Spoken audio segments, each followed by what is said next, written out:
இந்த மனம் அப்படிங்கிறது ஏற்கனவே கன்ஸ்ட்ரக்ட் ஆகிருக்கு, கட்டமைக்கப்பட்டிருக்கிறது.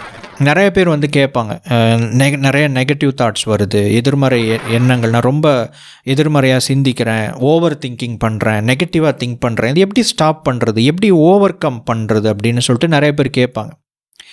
இது ஒரு பலவீனமான கேள்விங்க, பலவீனமான கேள்வி. ஏன் அப்படின்னு கேட்டிங்கன்னா, இப்போது உங்கள் மனம் ஏற்கனவே ஒரு விதமாக உருவாக்கப்பட்டு இருக்கிறது. அதிலிருந்து தானாக தாட்ஸ் வருது, தானாக சிந்தனைகள் உருவாகுது, நீங்கள் சிந்திக்கிறீங்க, வார்த்தைகள் தானாக அதிலிருந்து வெளியே வருது.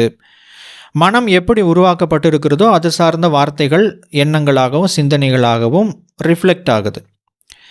இப்போது எனக்கு நெகட்டிவ் தாட்ஸ் வருது அப்படின்னு நான் சொல்கிறதுக்கு முன்னாடி முதல்ல நாம் பாசிட்டிவாக, நேர்மறையாக, நல்ல விதத்தில் நம்ம மனதை உருவாக்குவதற்கு, கட்டமைப்பதற்கு நம்ம நேரம் செலவழித்து நம்ம மைண்டை உருவாக்கி இருக்கிறோமா?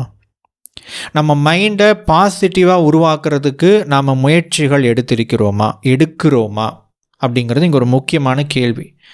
நம்ம அதிகபட்சமாக அதை செய்வதில்லை. நான் சொல்கிறது பாசிட்டிவாக திங்க் பண்ணுங்க அப்படிங்கிறது பற்றி நான் இந்த இடத்துல சொல்ல வரல. ஏன்னா பாசிட்டிவாக திங்க் பண்ணுறது அப்படிங்கிற ஒற்றை கருத்தை மட்டும் நீங்கள் புரிந்து கொண்டு உங்களால் பாசிட்டிவாக திங்க் பண்ண முடியாது. நம்ம மேலே சில கருத்துக்கள் எல்லாம் பார்த்தோம்.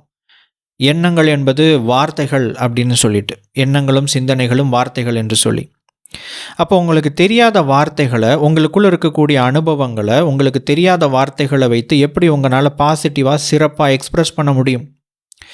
நமக்கு அதிகமான நெகட்டிவான வேர்ட்ஸ், எதிர்மறை வார்த்தைகள் நம்முடைய மனதில் பதிவாக இருக்கும் பட்சத்தில் நமக்குள்ள நல்ல அனுபவங்கள் உருவானாலும் கூட நம்மளால் தெரிஞ்ச விஷயத்தை வச்சு தான் எக்ஸ்ப்ரெஸ் பண்ண முடியும். தெரியாத விஷயத்தை உங்களால் எக்ஸ்ப்ரெஸ் பண்ண முடியுமா? எப்படி தெரியாத மொழியை புரிந்து கொள்ளவோ பேசவோ முடியாதோ அதே போல் தெரியாத வார்த்தைகளை வைத்து உங்களுக்குள் இருக்கும் அனுபவங்களை உங்களால் வெளிப்படுத்த முடியாது. அப்போ பாசிட்டிவ் திங்கிங் அப்படிங்கிறத மேலோட்டமாக அந்த நேர்மறையாக சிந்திங்க அப்படிங்கிற ஒரு விஷயத்தை மட்டும் நம்ம கேள்விப்படுறதுனால நேர்மறையாக சிந்திக்க முடியாது. உண்மையாகவே நேர்மறையான வார்த்தைகள் உங்கள் மனதில் உருவாக்கப்பட்டிருக்க வேண்டும்.